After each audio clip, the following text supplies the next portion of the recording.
Hello दोस्तों, हम आधुनिक भारत के लोग हैं। हम उस भारत के लोग हैं जो विश्व की 6वीं सबसे बड़ी इकोनॉमी बन गई है, जो तकनीक के मामले में आज काफ़ी उन्नत है। यहाँ संचार के साधन और यातायात के साधन किसी भी बड़े देश के बिल्कुल बराबर हैं। हमारे हाथ में मोबाइल फ़ोन होता है जिसमें हम बस कुछ ही सेकंड में किसी भी विषय के बारे में जानकारी हासिल कर सकते हैं।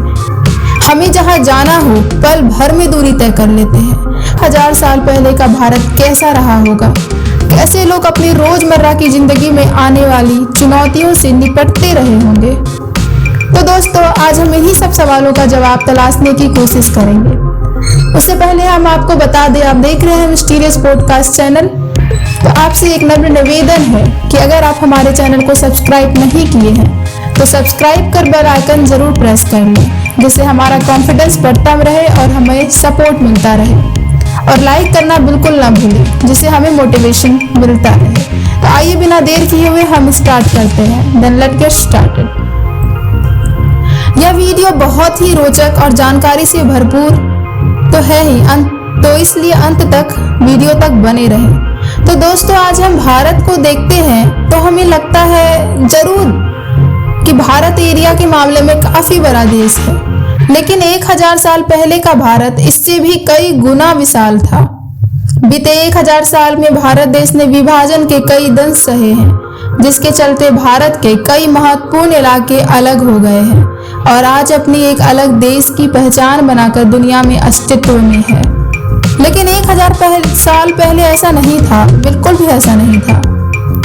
1000 साल पहले के भारत का मतलब था भारत, पाकिस्तान, ईरान, अफगानिस्तान, म्यांमार और बांग्लादेश, ये सभी मिलकर एक भारत का निर्माण करते थे।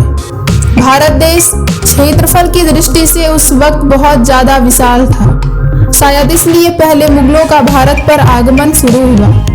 उसके बाद अंग्रेजों ने भारत पर अपनी नजरें जमाई और यहाँ राज किया। अब भारत एरिया में तो बहुत था, लेकिन इसकी जनसंख्या लगभग 3 से 4 करोड़ के आसपास थी, जो कि उस वक्त की दृष्टि से एक बड़ी जनसंख्या हो जाती थी, क्योंकि 1000 साल पहले भारत और यूरोप की जनसंख्या की दृष्टि में सबसे बड़ी मानी जाती थी। अब भारत एरिया में तो बहुत, लेकिन इसकी जनसंख्या लगभग 3 से 4 करोड़ के आसपास थी, जैसे कि मैंने बताया। तो भारत, चीन, यूरोप की जनसंख्या अत्यधिक थी। उस वक्त भारतीय लोगों का रहन सहन और जीवन शैली बहुत ही साधारण हुआ करती थी। एक आम भारतीय अपने पूरे जीवन काल में 150 से 200 किलोमीटर के आसपास के एरिया को घूम फिर पाते थे। इसकी मुख्य वजह ये थी कि उस दौर में यातायात का मुख्य साधन या तो घोड़ा होता था या फिर बैलगाड़ी, और हम जानते हैं कि इन दोनों ही माध्यम से बहुत ज़्यादा दूर तक यात्रा करना संभव नहीं है, यानी कि असंभव है। खासकर एक आम व्यक्ति के लिए तो ये बहुत ही ज़्यादा मुश्किल हो जाता था। इसकी दूसरी वजह थी ज़रूरत। जैसे कि प्राचीन भारत में लोगों की रोजगार का मुख्य जरिया खेती हुआ करती थी, और खेती के लिए जरूरी सभी आवश्यक चीजें अपने आसपास ही मिल जाया करती थी। इसी वजह से उन्हें बहुत ज्यादा दूर जाने की आवश्यकता भी महसूस नहीं होती थी। देश में एक ऐसा समय काल आया जब देश एक पावर कॉम्प्लेक्स से जुड़ा रहा था। उस वक्त देश में कोई भी एक शक्तिशाली शासक नहीं था और देश जूझ रहा था जो पूरे देश को एक करके रख सके। बस इसी कमी के चलते हमारे देश पर मुगलों का आक्रमण शुरू हो गया और धीरे धीरे देश मुगल सल्तनत के अधीन हो गया। 9वीं सदी के अंत में देश में पहली बार किसी विदेशी गुट ने आक्रमण किया था, और वो भी अफगानिस्तान के रास्ते भारत में प्रवेश किया था।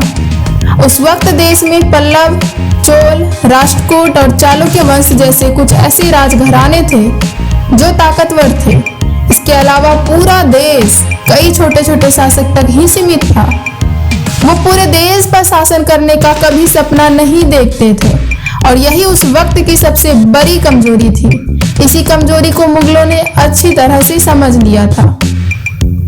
11वीं शताब्दी के आखिर में पृथ्वीराज चौहान, जो कि भारत के आखिरी हिंदू शासक थे, उन्हें भी मोहम्मद ने हरा दिया और उन्हीं के साथ ही हिंदू शासकों का अंत हो गया। पृथ्वीराज चौहान के अंत के साथ ही कहीं ना कहीं हिंदुओं के दबने का इतिहास भी शुरू हो गया।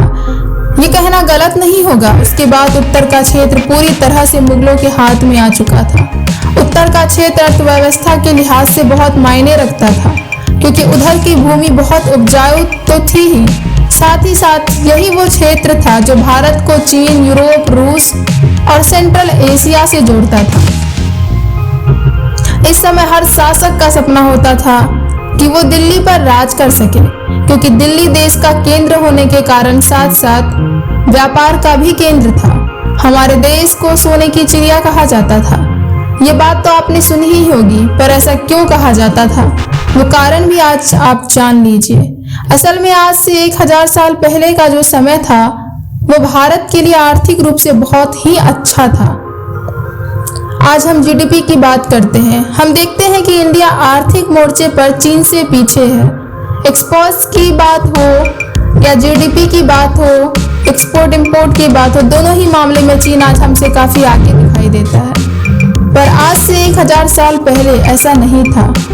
दोस्तों, शायद आपको यकीन नहीं होगा, लेकिन आज से 1000 साल पहले पूरी दुनिया में एक्सपोर्ट होने वाली चीजें में से 30% गुड्स एंड सर्विस का एक्सपोर्ट भारत करता था, जबकि चीन 25% और यूरोप 11% एक्सपोर्ट करता था। भारत सबसे ज्यादा कपड़े, मसाले एवं खाने की चीज एक्सपोर्ट करने के लिए जाना जाता था। भारत विशेष रूप से मसालों के लिए बहुत फेमस था। यहाँ तरह तरह के मसाले मिल जाते थे।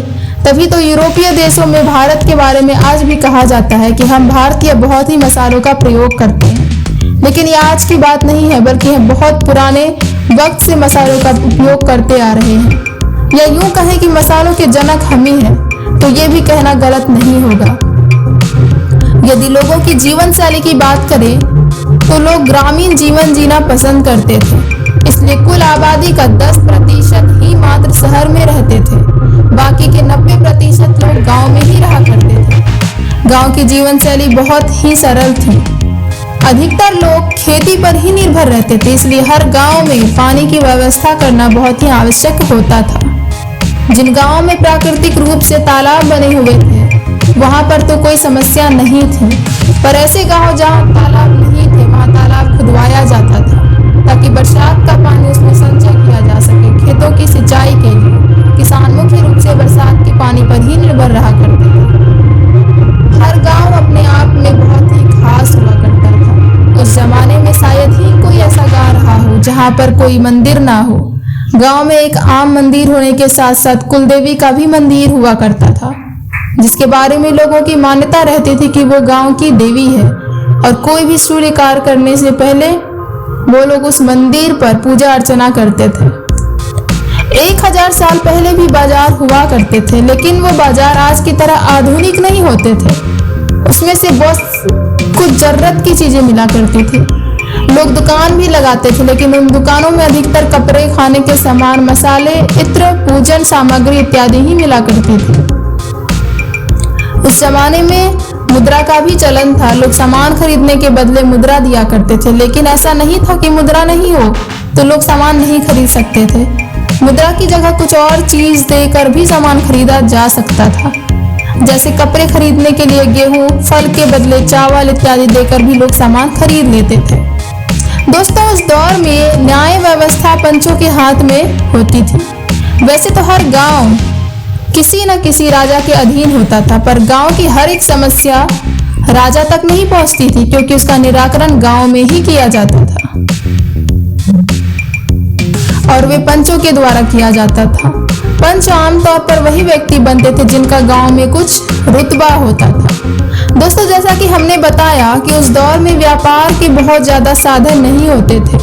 कृषि पर ही लोग ज्यादा निर्भर रहते थे, इसलिए पीढ़ी दर पीढ़ी लोग परंपरागत बिजनेस को ही बढ़ाते थे। यदि कोई कारीगर है तो वो अपने बच्चे को कारीगरी सिखाते थे। यदि कोई चित्रकार है तो अपने बच्चों को वही काम सिखाता था।